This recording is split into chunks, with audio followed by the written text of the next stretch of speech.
Good evening, and welcome to a very special edition of He Said Live. Tonight, we came together to pay tribute to our co-host and dear friend, Vash Boddie, lovingly known to many as just Vash, whose life tragically and unexpectedly ended during the week of January 13th. Vash was not only an integral part of this show, but also a bright light and an inspiration for everyone who had the privilege of knowing him. His passion, humor, wit, and wisdom left a lasting impact on all of us. This evening, we are honored to welcome special guests who knew Vash in different ways, some deeply, others who met him just once, and some who never met him at all. But all were touched by his extraordinary talent and spirit. Together, we celebrate the legacy and blueprint he created for He Said Live, one that we will always treasure. Thank you for joining us tonight as we honor his memory.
Hello again, everyone. I'm Alvin King, and welcome to He Said, a look at the world from a seasoned Black man's perspective. It is Friday, January the 24th, and I want to thank all of you all for being here tonight. Last week, prior to starting our show, we received news that Vash Boddie had tragically taken his life. This has been an extremely difficult show to frame for you, but it was something that Sean, Bobby, and I felt that we must do. You just can't prepare for a show of this magnitude. As we honor Vash tonight, we will have a conversation about suicide prevention. Before I bring on Sean and Bobby, I want to, first of all, thank everyone who reached out to me directly to offer your condolences and, check on my well-being in the midst of what we have going on. It's appreciated. And so I just wanted you all to know that. And also, I want to give you guys a disclaimer. Our program will include conversations surrounding male trauma and suicide prevention. Please be advised that some of the topics discussed may be sensitive or triggering to you as viewers. And while Bobby, Sean, and I are not subject matter experts, we aim to approach these discussions with care, compassion, and respect. Our goal tonight is to raise awareness and foster understanding around these important issues. If you or someone you know is struggling, we strongly encourage seeking help from trained professionals or contacting a trusted resource for support. Thank you again for joining us for this very important conversation tonight and for understanding as we navigate through these sensitive topics. All right, I don't do what I do alone, ladies and gentlemen. So if you all are ready, let's get on with the chat.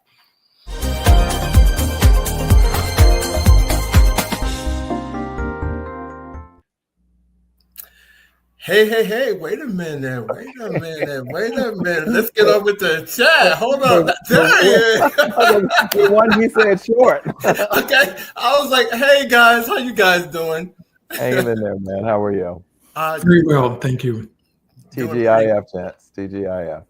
Good to see you. And I'm just going to do this publicly. I'm checking in. How you doing? I'm happy. I mean, honestly, truthfully, I'm grateful, very blessed, fortunate. I can truly say I'm happy. And I hate using that word happy because it's an emotion that can fluctuate but Yeah. I'm happy. Good.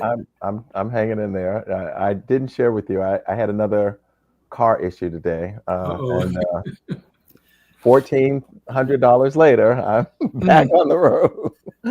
All I can say is, look, when things happen, things are still going on. Yeah, absolutely. It's But all, as I said to my friends, the blessing is, whereas I know someone might have had to walk away and say, like, I'm just going to take a wing and a prayer, and it hurt, but I was able to get it fixed. And so I want to have context, and I want to have perspective about the blessing that even in the midst of the challenge. So how about that? I got to tell you guys, I one of my first memories of Vash as we were going through the show, I would always say that, wow, I'm on camera, I'm live. Why do I have on cologne? Why am I going through all this stuff? Right. And so the first thing that Vash did when he saw me for the first time, he said, I gotta smell you.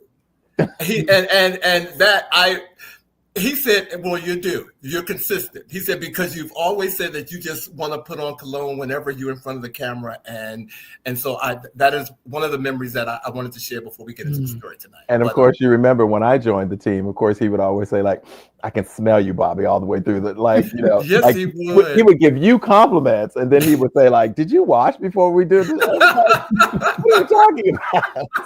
Yeah. Well, I got the opposite end of that. Well, ladies and gentlemen, first of all, let me say hi to some of these folks who have come on here that have also called.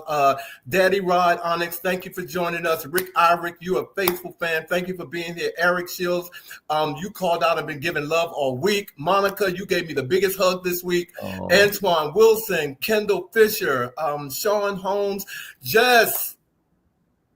My condolences to you, Jess. My condolences to you. Sean Holmes, Rose, Michelle Bowie, Andre, Colin Clark. Thank you all for joining us tonight. Thank you all for being here tonight. Hey, everybody. Well, guys, like I said, I told folks that that this show, it wasn't easy for us, but I also we thought that it would be good for us to share some personal experience. And also, if, as it pertains to the topic of the show tonight. So let me ask you guys, first of all, how Vash's death impacted you individually, first of all? Well, as you know, Alvin and Bobby, I never met Vash. I only knew him through the past episodes prior to me coming on. And when I watched the episodes for a while before he left the program, and I've always thought that he was an engaging individual, honestly. I thought the three of you all had a camaraderie that was somewhat enviable. You guys, in my opinion, are kind of the nice version of The View, if you will. That's how you guys. Okay, thank you. Yeah, we worked hard to get to that. Yeah. Bobby, how about you? I will say that I was really surprised. Like Sean, I first encountered Vash by being a viewer of the show, and was very honored when you extended the invitation to join the two of you, and was often amazed at how quickly we were able to gel and kind of create the chemistry that so many people commented on. And then, of course, when we did the anniversary show live in Philadelphia, to hear so many people be so surprised that it was the first time that the three of us had actually been in actual shared company. There was a chemistry there that was surprising to many, including, I think, me, and I don't want to speak for you, but it meant something to me that people felt that we were cohesive as a group in doing this show. And so I attribute that to an open heart and spirit that he offered, certainly to me as the new person joining the trio. Well, thank you, Bobby. Thank you, Sean. Well, you guys knew in what I posted, people found shocking when I announced, Vash's passing. And I said I had only met him once. And everybody thought that that Vash and I had known each other, that we, unlike Bobby and I, who've known each other for over 40 years, they thought that Vash and I knew each other. And so, but we did not. And the way I found Vash was also the way that I had found one of our special guests who would be here tonight. I went online and just looked for people in 2019 that I thought could mesh with me. Now, to do this on social media and not knowing, where they come from, what they do, or whatever, I just watched their mannerisms, and I approached these two people. I approached Vash. Actually, he was referred to me by somebody else, but I still went to his page and I was that person looking. And so when I introduced it to them that this was my concept, they just immediately said yes. Now, Vash has been here with me for almost 4 years. I talk to him every single day. I talk to him more than I talk to my family members. Vash has helped me shed some of the insecurities that I had about being on a platform like this. And to do that with all your competition and everything that's there, to say that what I have is what I have and what I'm doing is what I'm going to do no matter what. Vash helped put me in that vein. And that is very, very huge. So I could go on and on and on and on about some of the things, and I will share some of those later with you guys. But to tell you that his footprint on He Said Live is not evident, I would be remiss to not say that. So I just thank him. I just thank him for giving me life to do what I'm doing with all of you. And now I have you two, and I feel just as, again, the cohesiveness that we had is because he kind of positioned me to make sure that we did that in order to make the show work. Yeah. So again, everything about it. So thank you all. Well, ladies and gentlemen, we decided that we would not have this show without, again, broaching a topic and having a subject matter expert here to talk with us about it. And this person who I'm about to introduce was introduced to us by Vash. And so it was so fitting to bring her back. So if you all are ready, I want to have a conversation with Dr. Deborah Warner. So if you guys are ready, can I introduce Deborah and bring her on in all her spirit? Because all of Dr. Deborah's energy. All of Dr. Deborah's energy. She brings it all.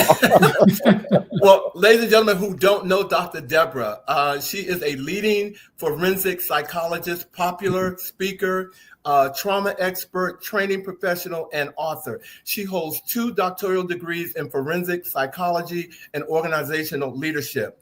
Dr. Deborah, as she is widely known, entertains and educates people on mental health across media. She regularly guests on television programs, talk shows, and podcasts, and speaks at instructional seminars and conventions. She is often quoted in books and magazines as an expert on topics related to mental health and trauma. She was the author of a widely advice column on mental health and currently hosts a podcast on mental health topics. Ladies and gentlemen, please join, the effervescent Dr. Deborah back to our platform. Hey guys, how are you? Dr. Deborah. It's nice to be back. I'm back. I like being your She Said all the time. Come on. He said. And from the moment, ladies and gentlemen, she came backstage, before you see her now, the energy was here. Okay. So, Deborah, I know that, let me say this also to the viewers right now.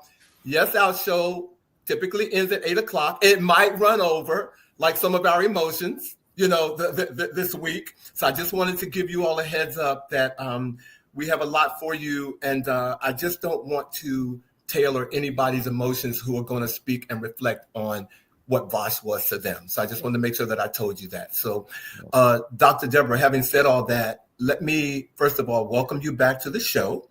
And as I said, Vash introduced you to our He Said Framily. And your first show was on March 24th, 2023. And I just want to know, take a few moments, Dr. Deborah, to tell us what Vash Who was Vash to you? Oh God, to do it without crying. I mean, he was my bestie, and I thought about it for all day, and the only way I can describe it, I could tell Vash anything. I could say anything and he would love me anyway. Even if it was completely like, what are you talking? He wouldn't ever take that approach. He'd go, well, what does that mean to you? Let's explore. Let's play. And I can hear him, just letting me do that, and having someone in your life like that. I always knew it didn't matter how I acted, what I said, he was always going to love me. He was always going to be my friend. Right. And this morning I got up, I said, ooh, I made something great. I'm going to send this to Vash. And I realized I couldn't.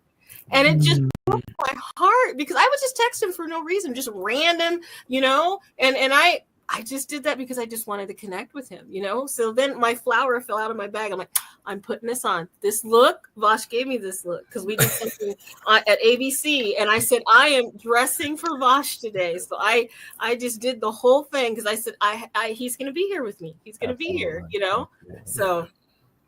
Thank you. Thank you, Dr. Deborah. All right. Let's jump into it, ladies and gentlemen. Okay. All right. Yeah, Dr. Vash, I'm sorry. His energy is here. He's here, okay? And he's laughing at you. He's laughing at you right now. Oh, I'm a doctor now. He is laughing at you right now. Trust me. He is. Like I said, though I never met Vash, he is heavily on my mind because I can relate. Because I've experienced other people who've gone through what he's gone through, and so my mind has been filled with not just with Vash, but with other people as well who have passed on. So, Dr. Deborah, we never met before. Let me say thank you. It's an honor for me to talk with someone who is an expert in this field when it comes to mental health and trauma, etc. And we all have experienced something, throughout our lives. And I've known 3 people who have taken that path, if you will. So let me ask you this. How do you define suicide prevention? What is suicide prevention? Oh, God, that's a heavy question. A lot of people who are going to hurt themselves, you will never know, just like we didn't know. Right. And it's because they've become resigned to it. But there are signs, that you can look at. There are typical signs: giving things away, having a sense of peace, people who are normally depressed, becoming lightened somehow. And you're like, oh, they're doing better. Someone who's completely depressed and laying in bed and not getting up is usually not going to kill themselves. It's when they start getting out of bed because they have this feeling of, they're going to have some purpose or going forward. That's when you need to start worrying, right? And that's when you start asking the questions and what's going on. But you might miss it, because someone who really is dead set on it doesn't want you to know. So they're going to throw little curveballs in there so that you don't notice, and I will tell you, men usually do it in ways that are very lethal. Right.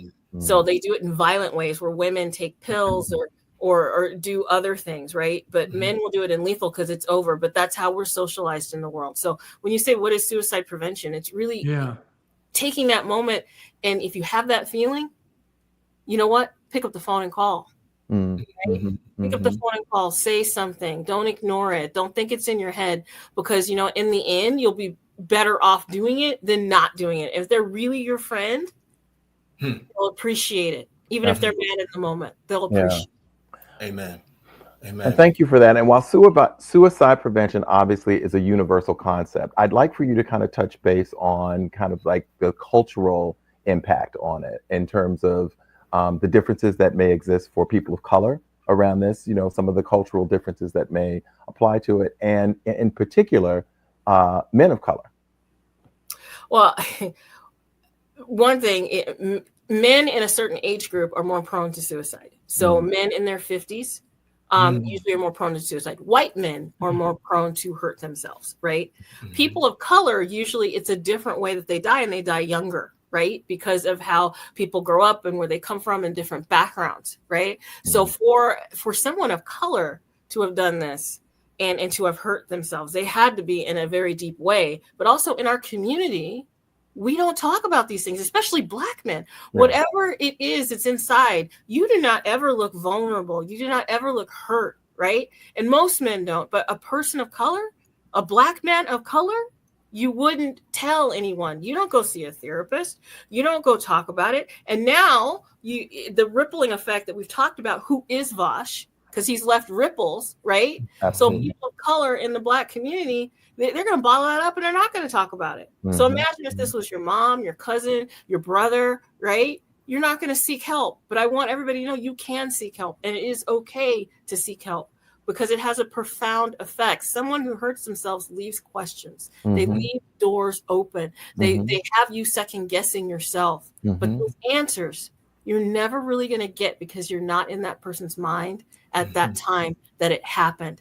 And all you can do is love them the way you remember them. Dr. Deborah, before we move on, I wanted to, oh my God, emotions are running a little crazy. Yeah. But real quick, you had said that you defined suicide prevention and how people do certain things. I lost my brother, my youngest brother, to suicide.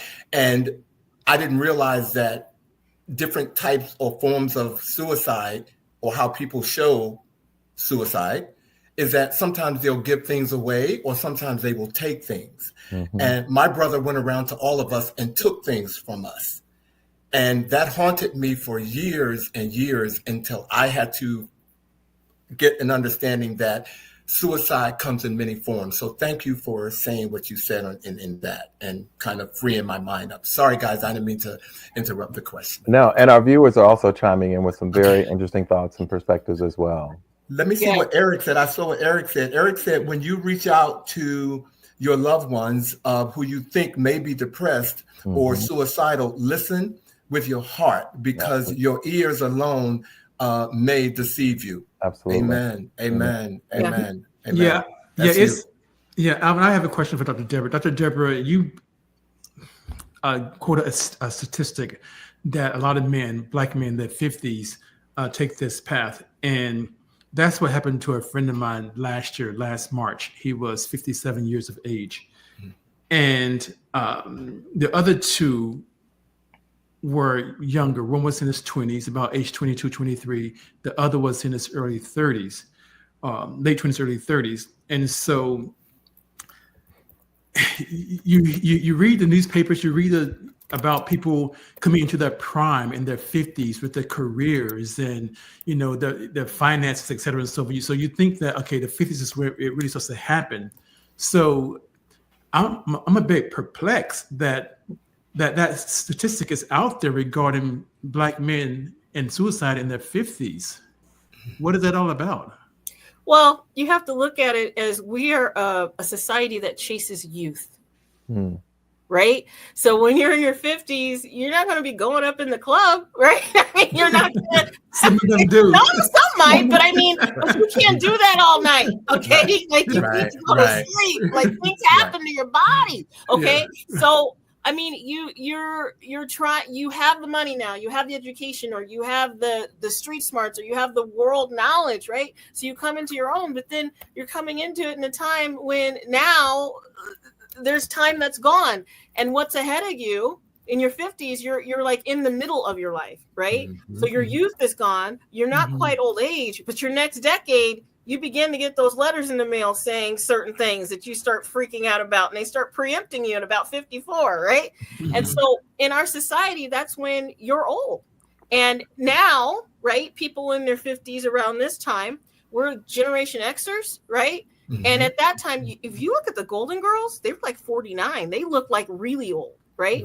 So how we have looked and made that age look right now, it's causing a little bit of, it's called cognitive dissonance. It's not matching what you're thinking and you're feeling. You're doing something different. Yeah. And in your mind, you're having this dissonance, and it's really hard, especially for people who you finally made it, you're in your prime, but that's not what our world says. We chase youth.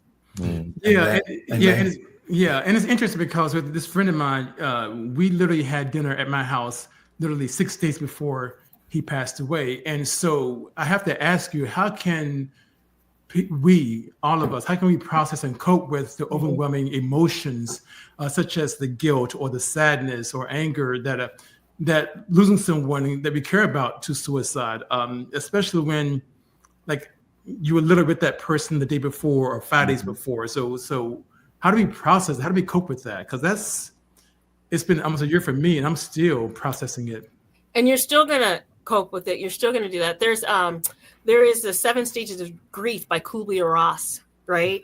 And that talks about going through all these stages. There's anger, there's denial, there's acceptance. There's all of these different stages that you go through in the grief process. But guess what? You might go back up to the top, and start all over again because something makes you think of them or a trigger and you get really angry, right? There's times I sit here and I go, I want to just text Vash. Why? I was supposed to see you next week. Why? And then I'm getting angry and then I'm like, you know what? He must have been in a bad way. And so I calm down and then I get sad and then I want to cry. It might be all in one day. It might be over a week. It might be over a year. It may be 10 years from now.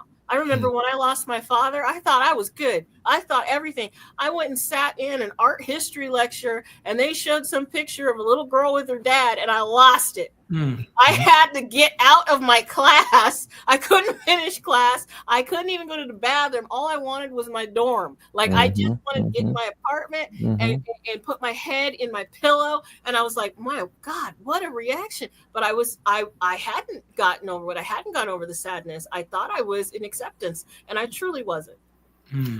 It's something you said about this age bracket. Let me just read this. Daddy Rod Onyx said, we can't neglect the fact that gay and bi Black men or other men of color, when you get to around 40 or 50 and you're single, the feeling of sadness and being lonely alone can be very triggering. Well, we all know that this is our demographic, ladies and gentlemen. So talking to our people. So we're talking to our people. So, right, okay. Exactly. So thank you all for chiming in today. Thank you. Yeah, but straight man too. My friend was straight. He had a son. So it's not a gay issue. Yeah.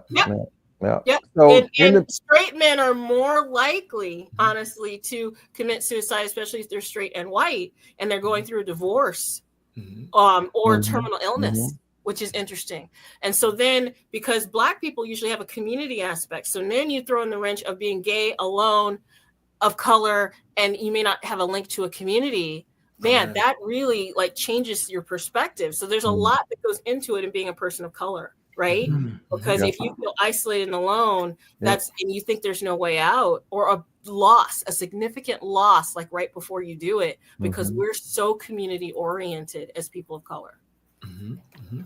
So the emotions that one experience, and we all, when preparing for this show, we all talked about the loss that we've experienced in our lives here, can be overwhelming. Tragic loss can be overwhelming. So Dr. Deborah, we would love to hear from you. Steps that we can take to prioritize our well-being and state of health in the midst of tragic loss and grief. What are some of the steps that we can take to prioritize our state of mental health and well-being? Take care of yourself. Don't kick yourself too much for needing to take a day or needing to deal with that. It's emotional what you're dealing with. Like physical, you can put a Band-Aid on it, right? But you start doing that, the emotional and bottling it up, it's going to explode, right? Whatever that you need to do, don't judge yourself for having to feel. Yeah, right? Essentially honor the feeling. Honor it. Talk about it. Yeah. Right? Don't, however it is you cope, and don't kick yourself for having to cope that way or what you need to do. I had the other day just sit in my car and I wanted to watch an HBO show. I won't say what it is, so you don't have to pay for it. And I sat there with my iced tea and I watched this, for 30 minutes, just me. And I said, you know what, with all I have to do, what am I doing? I said, because I needed to unplug because I was dealing with some grief. Okay. Other people, they bake. Other people take a jog. Other people drive for 5 hours and then realize, where the hell am I? Okay. But you know what? That's how you're grieving and you're coping. And then I would say, call the hotline. We gave that number, and also call someone, call a friend, pick up the phone. I tell people, write a letter to the person that you're missing. You can't mail it. but maybe you do mail it. Who knows? Whatever Who it knows? is you need to do. You get it out. You get it out. That's what you And the address, it just goes somewhere. Stick it in a bottle and throw it in the ocean. Whatever it is, get that out of you. You know, I made videotapes just talking to myself one time just because I needed to get that out. I needed to say that because I'm a very verbal person, right? Everybody's different. You know, however you need the process. Honor it. I hear that. Yeah, I think you just answered my question, which was about, you know, how does someone manage feelings of responsibility, or wondering if they could do something different or prevent them from committing suicide. Because with my friend, like I said, we had dinner at my house. It's myself, his cousin, the three of us, we had dinner. And 3 days later, I called him and said, "Hey, how's it going?" You know, he said, "Oh," he was somewhat dismissive because he said he was working, but he was doing the Uber. And then literally 3 days after that, you know, I get the call that he's gone. So I often felt like, what could I have done different? Should I have made him stay at my house? You know, should I have made him talk to me? I don't know. You know, so again, I know you kind of answered the question already, but again, how does one manage these feelings of like what I could have done to prevent my friend from taking that tragic step? You know, you probably did all you could do, because you have to think about, if they were so focused on it, they've thought about all the probabilities. They've thought about that. They've thought about a way to be alone to do that. When I heard about Vash, someone said to me, "Oh my God, I hope he wasn't staying with somebody." I said, he was alone. I said, he was alone wherever he was. I said, for two reasons. One, he was focused on this, but also he was much too classy to let someone find him. Exactly. Right. I said, people who do this think these pieces out, right? So you may have had him stay at your house like that moment, but the next day, who knows what would have happened? Maybe not. So you can't beat yourself up over that. I know someone who killed themselves the day before. They bought all these groceries and had the Uber driver deliver them, or whatever, whoever the delivery service was, house stock full. Next day they hung themselves. Why are you buying groceries? See, that doesn't make any sense unless whoever was with them that day, they wanted them to think they had a future, so they did that. Right. So sometimes they do stuff to throw you off the trail. You mentioned earlier also kind of like the fact that, you know, there is that ripple effect. Someone decides to take their life, but it impacts a broad range of people who are left behind, who care in various ways about that person. So are there signs that we should be looking for in terms of trauma, long-term stress, or distress, I should say, around those who survive someone taking their life? Oh, so the survivors of the trauma is what you're saying? Survivors of the victims. Yes. Are there signs that we should look for that are concerning in terms of the trauma that we are experiencing and long-term distress? It depends on the person. I mean, if they have a history of trauma, and this is another one, right? That's called compound trauma. So that's one trauma, right? So I would pay attention to people who have that in their life, right? I would also pay attention to someone whose substance abuse increases, right? They start drinking, they start smoking, they start doing all of these things, or if they have an addiction, they start gambling again, or, you know, all of those things. Like, I would pay attention to self-destructive behavior, or they just all of a sudden start living for now and spending all their money. Like, you know, what is going on here? Like, you're taking this awfully hard, right? Or if they refuse to get treatment, they refuse to get help, or they say, okay, I'm going to do better, and then all of a sudden they're fine in front of you, but you hear that they're still self-destructive, right? I would pay attention to a person who just wants to talk all the time. They may need a higher level of care, meaning they need to see a therapist, right? It's okay to call your friend all the time, but if you can't begin to manage yourself, right, then maybe they need a little bit more help, and there's nothing wrong with that, right? In our culture, we don't ask, right? So you have to maybe go with them to get that first step going on, right? Or now we have teletherapy, helping them sign up for that. That's great, right? Teletherapy is great. There's a lot of services out there that really do help you. Thank you. Well, Dr. Deborah, first of all, ladies and gentlemen, I Thank you all for chiming in tonight, and for all your comments. First of all, Rodney, Michelle Sims, Jess, DJ Jordan. I thank you all for tuning in tonight and for providing your comments. Absolutely. Before we let you go, I do want to mention and definitely go on record to say that because of my therapy and dealing with suicide prevention, I did recognize some things about Vash that I vocalized to him, and his behavior changed. Like I said, we only met once, but we talked every day. And I vocalized it to him. I vocalized it to Bobby. I vocalized it to my producer, Norman, and said there were some inconsistencies that I was concerned with. To say that I think Vash is going to commit suicide, no. That wasn't a part of the conversation. I just knew that I started seeing some things that wasn't the person that I knew yesterday. And so, again, see something, say something is also very good. But Dr. Deborah, I just want to thank you for being here to offer your expertise to Sean and Bobby and I, and for our viewers. Thank you so much. As always, you just come through like honey. Okay. Aww, okay, smooth, and nice to swallow. Okay. Okay. That's so awesome. Okay. Oh wow. Okay. Okay then. That's like tea, like this one. Hey, I am the she said, so it fits, doesn't it?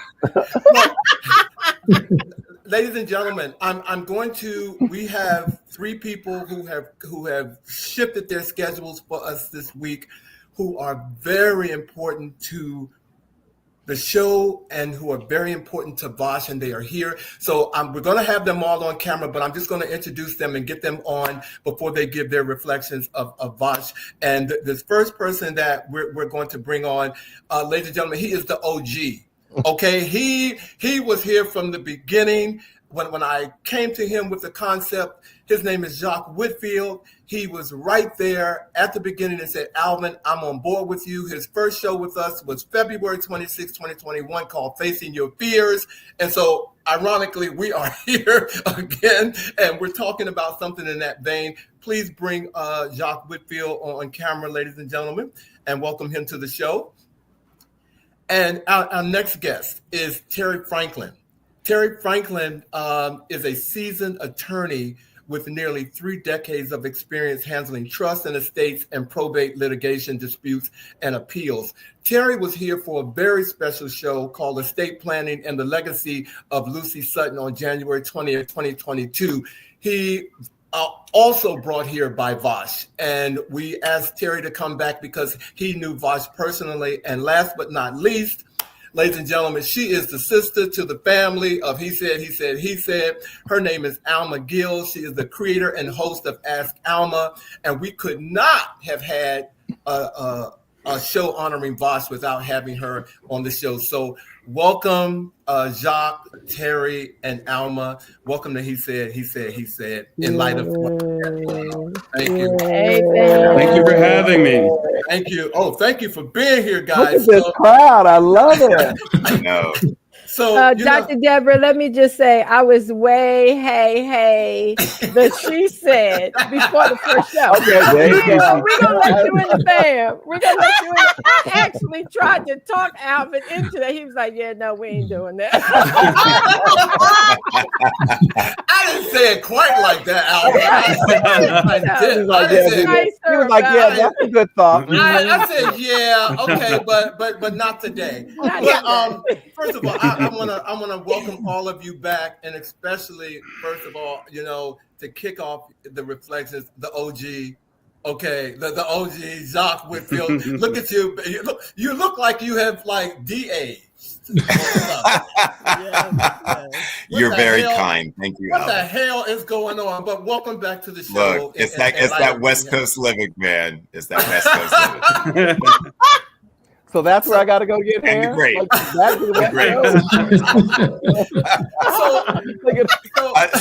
I have to say, first of all, I'm honored to be here. I'm a fan of all of you.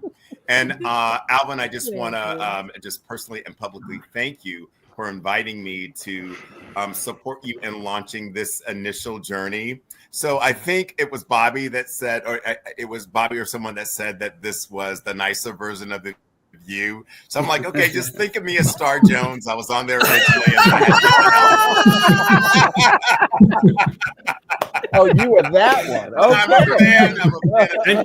And you look better the older you get. Dr. Deborah, I love what you do, and I love what you've said, and it's awesome to be here, and it's awesome to laugh and to celebrate in these very. And I have to tell you, this one hit really, really, really, really hard for me. I've had people that I have loved who have chosen to take their lives. One of my uncles chosen to take his life. My ex-partner, whom I love, present tense, I will always love. And it was the most, I can't even put into words what that experience was like. And Dr. Deborah, he called me before he did the deed, and I was a complete and utter jackass. I wasn't present. And so what I learned from that experience that happened in 2013 was the importance of just being present, the importance of having grace. And so, when I think about Vash has touched me in so many. So my favorite Vash question, and I know, Norman, that you're listening, and all the production meetings or the pre-production meetings, Vash would always say, and you remember this, Alvin, you say, "I've got questions." To this day, I'm like, okay, I've got questions, and that was Vash. I mean, he was just. He is, and I'm going to speak to him in the present tense because his spirit is still here and still touches all of us. And I believe that he's even present in this convening. And so he touched me. He inspired me. And personally, when I was caretaking for my mom back in 2021, I called because I'm like, I ain't built for this. Dude, help me out. And Vash gave me such real, not rose-colored glasses, but real practical advice on what it's like to be a caretaker for your loved one. And I remember that to this moment right now. Wow. And so for me, I'm speechless, honestly. I mean, it's just, it is heartbreaking. And at the same time, because my lived experience, I have experienced people choosing to self-select and transition. I have to say, with difficulty, but with grace, I honor his choice. I get it. I honor his choice. And what I gleaned from all of this is the importance for being present. I believe that we are our brother's keeper. Alvin, we're old school. And I believe that we are our brothers and sisters and loved ones' keepers. I believe that it is our responsibility as humans to open our hearts in a non-judgment way and just be present and connect with those individuals. My life coach told me everyone that comes into your life is going to leave. They're either going to walk away or get carried away. But don't get focused on them leaving. Focus on the importance and the beauty of the time that you had with that person. Amen. And so I really had to presence that even to get ready for this call today, because I was tripping before we came on, and Alan's like, are you signing on? I'm like, yeah, I am. But really, all real, y'all, I was tripping. I was like, I don't know how I'm going to do this. And so I'm just grateful for this gracious and loving energy that all of you have provided. And his legacy will live on. It will live on through the show, because what you folks are doing is truly phenomenal. And I'm so proud of you. And I'm so, Alvin, again, thank you so much for allowing me to be a part of this launch. Oh, beautiful. The OG, ladies and gentlemen, John Whitfield. Okay, the OG. So Terry, how about you, Terry? I know you know Vash personally. Yeah, I know Vash, and I knew him. I met Vash in about 2012. And the way that I came to know Vash was, it was a time in my life when I have a similar story, I think, to Jacques, because I think I sort of followed your progress as I was going through the process of splitting up from a wife that I'd been with for decades. I was raising two children who were teenagers or preteens, and was coming to terms with the fact that I was a gay man who had learned, as so many of us do, that we're alone in our own homes and there's no one that we can turn to. And so we believe that there's no one that we're self-sufficient, we're self-contained, we know how to get through life, we have figured it out, we've mastered it because we knew how to survive even in our own homes and our families where perhaps people didn't understand us or didn't, as much as they loved us, they couldn't understand who we were. So I think that is a part of what so many of us continue to deal with, is a confidence that we can take care of ourselves and we don't have to look beyond ourselves because we have always been able to deal with these things and we just knuckle under and keep going. And we do it with a smile, which Vash did.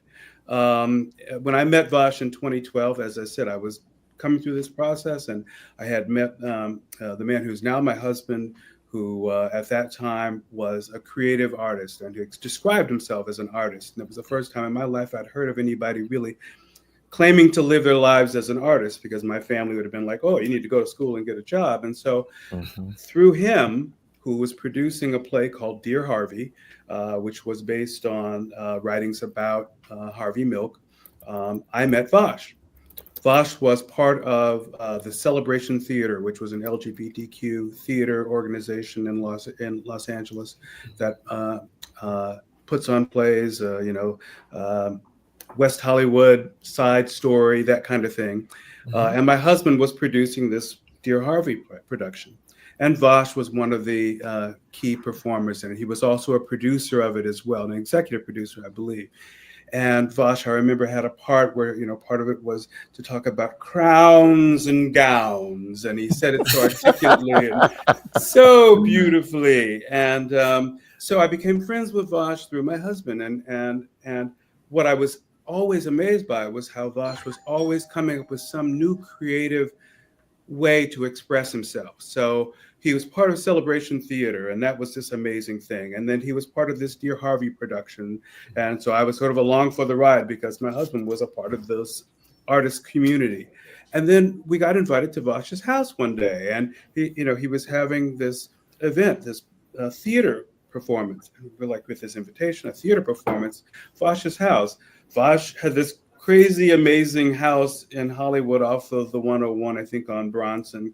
And there were like weirdly different rooms, and it kind of all branched from the front to the back. But he had created a theater space in the room on the front. And it was like a wedge-shaped room. I can see it. And it had, there was like row 1 and row 2 that was like a slight incline up. And my husband is standing on there. He's like nodding, yes, because he was one of the initial performers at Vash's miniature theater that could hold like maybe 10 people if you squeeze them all into this room. But he was creating art in his home, and he was determined and serious and honest about creating something and a moment and experience for everybody who was there. And so we were all there loving this moment, and it just became, wow, is this possible? Can my life, I've been on this track of trying to be a lawyer, follow these lines and follow these rules and be this person. Is this possible? To be an artist, to express myself, to be a human being in a way that I never thought I could be before? Wow. And so I watched Vash do that. He had this other event where it was a game. It was sort of a game night, but it was a friend of his who was introducing this new game that he had created. And I'm sure this friend must have done it on, I don't know what kind of drugs the guy must have been on. But there were rules that would, like, we all showed up, and, there's food and drink, but there's like sort of a game laid out on this table, but the rules seemed to be continuing to be created as the game went on. And so he would be, well, no, this is rule 38 on this page. And he would hand this thing out. And we're all like, what the hell is going on? How do you win this? And he kept telling us that next this was going to be going to Singapore and all over the world. And Vash was just along for the ride and hosting it. And in this amazing, crazy house of his with artists galore. This was the experience. And I'll tell you one more thing was he did the 13th Fairy, which he produced, which was a presentation with a bunch of different queer, sort of reliving the experience of queer 80s, 60s,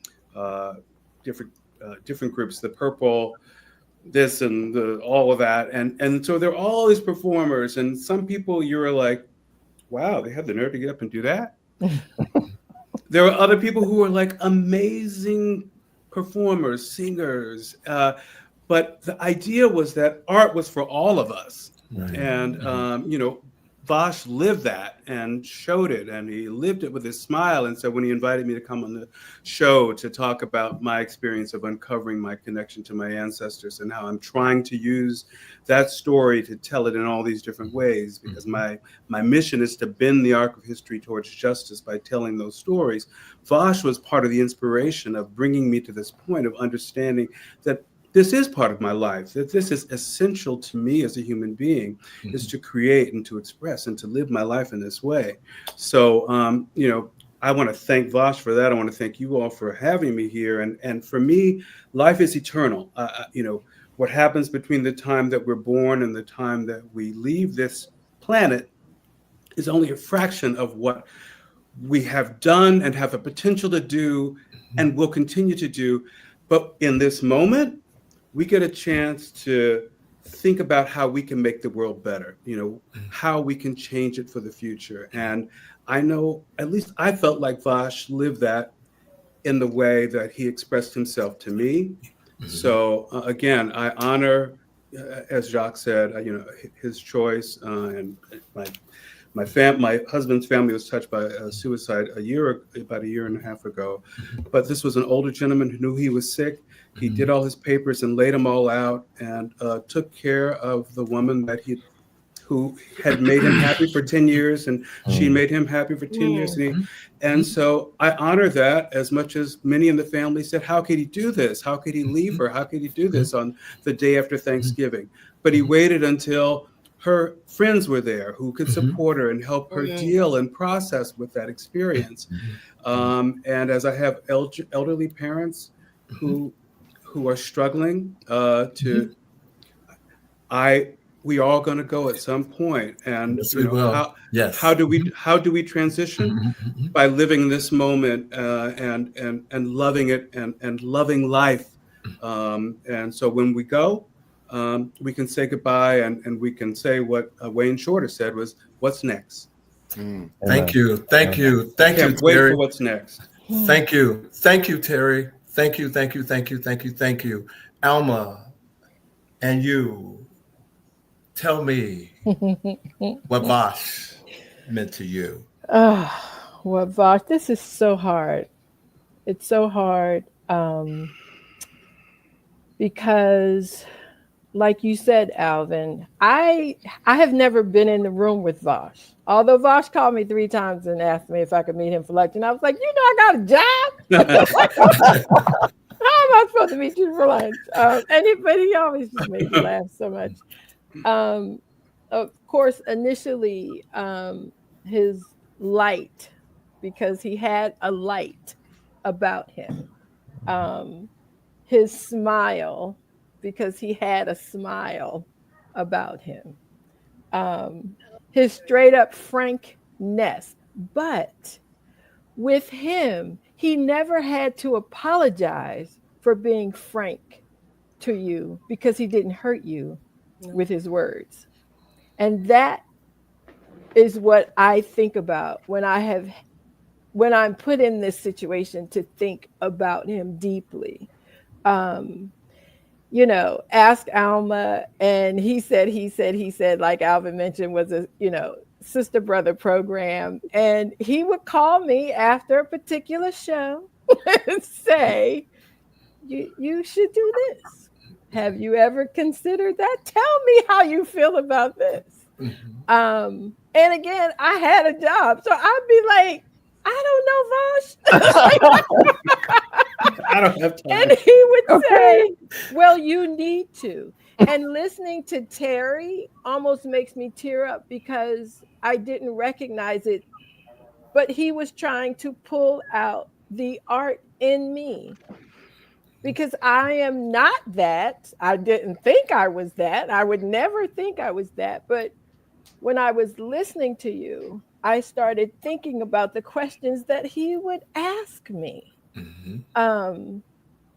and I didn't recognize it for what it was. And I think it was because I was afraid to think. Like you said, I'm on a straight and narrow now. Talk about straight and narrow. I could not be more straight and narrow. Give me 2 drinks and you'll really find out who I am. How often do I do that? So really processing our conversations, he was trying to pull that out of me because he saw that. He saw that when I didn't even see that. I do want to say, and I had said this to the crew earlier, what I thought was so sweet. Folks with their condolences and offering kind words would say, "Oh, he's the cute one that smiled." So, not that everybody isn't cute in the square, but what a great description of him, because he was the one with the big, big, big smile. So I will never forget that. I think someone else was talking about how he would ask you questions. He did ask you questions. He had questions that he wanted you to answer for yourself. Because basically, all of our conversations, he was trying to make me better at what I was doing. He was trying to pull it out of me to be better. And it's nothing wrong with that. It is absolutely nothing wrong with that. Alvin does that with me all the time too. So I say thank you, Alvin. But I tell Alvin constantly that I love him dearly. He knows that. But thinking back, this is a person that I was never in the same room with. But I sent text messages to him like I had known him for years. We sent emails as if we had known each other for years. And we could talk. Like Dr. Deborah said, you could talk about anything. And you didn't, because there were some things in the community that I didn't want to say something offensive or use a word that was offensive. And he would, lovingly direct you or explain to you or bring you to the place where you would understand. And I appreciate that about him. I have had this situation happen. We've all had it happen, sadly. And I have to take myself to places that allow me to survive. Because I too have been in the black hole and had to have somebody come and slap. What is your problem? Get out of this, because we love you and we need you. And those are powerful words. And if you can hear them and they help bring you out, that's a wonderful thing. But there are times that you can say that to somebody and it will not adjust where they are. No. And in order for me to get through day to day without the heavy burden of guilt, I have told myself that this was their decision and they could not carry the weight of how all of us would feel. They could barely carry the weight of how they felt. So I too, like Terry and Dr. Deborah have mentioned, I have to allow them the grace that they did the best that they could. And that was the decision that they had to make. I will add, if, of course, we can't talk about everything tonight. I got a phone call from a person very dear to me who said, I have these thoughts, but I don't want to. Now, that's a different kind of phone call. I have these thoughts. I don't want to. I know you won't judge me. Can you come? Yes, I can. But then there are the other instances that there is no phone call because that person has fully 100 made that decision. I spoke to a pastor once about it and I said, I don't understand it. And he said, thank God for that, because that means it's not an option for you. And so for his memory, for the love and the care and the friendship that he offered everybody that he knew. Absolutely. Dee and I were talking, and she was like, so we really didn't know him, or not know him, but not be in the same space with him. And I said, yeah, we did know him because he allowed us to know him. And for that, I will be forever grateful. I will carry his love with me. I will respect his choice of artistry and to try to allow it to come out as honestly as you possibly can, because it really does actually allow you to be your authentic self. So thank you, Vash, for that. I appreciate it very much. Amen. Amen. Thank you all. Thank you all. Real quick, I need to, my producer has put something in our personal chat that I'm going to read. His name is Norman. You all don't see him, but he's like the ghost. He makes everything happen. And Norman said, it was just tonight before the show that I finally accepted that Vash's passing is actually real. One of my favorite memories was when we called him out about flirting with the guest. His response was, who, me? And he said it was priceless. Vash was a bright light of unique in a world of ambiguity. He is missed. Thank you, Norman. I'm glad. Thank you for posting that backstage. Ladies and gentlemen, I hope for all of you who have tuned in tonight, I hope that you feel that we have done Vash proud. Amen. This has been an emotional show to pull together this week on so many levels. And again, I thank everybody who reached out to me to make sure that I was okay and that, that things were flowing the way that we hope for them to flow. So thank you. I want to thank Dr. Deborah, Jacques, Terry, Alma, Bobby, Sean for being here tonight to honor this incredible human being that has totally changed my life. And I thought about it, but I said, nope, we need to do the words of the week before we let you all go. So our words of the week: to anyone out there who's hurting, is not a sign of weakness to ask for help. It's a sign of strength. And that was by our illustrious president, Barack Obama, who will always be my president, ladies and gentlemen. So I want to make sure that I said that. And tonight, to let you guys go, our producer has created a reel. And so we're going to close on the note that we're going to close. Again, thank you all for joining us tonight, but we're going to close on a very special tribute to Vash. So again, thank you all. Thank you, Vash, for blessing us. Thank you. And you all have a great weekend. And until we see you again, be safe. Bye-bye. Love you, Vash.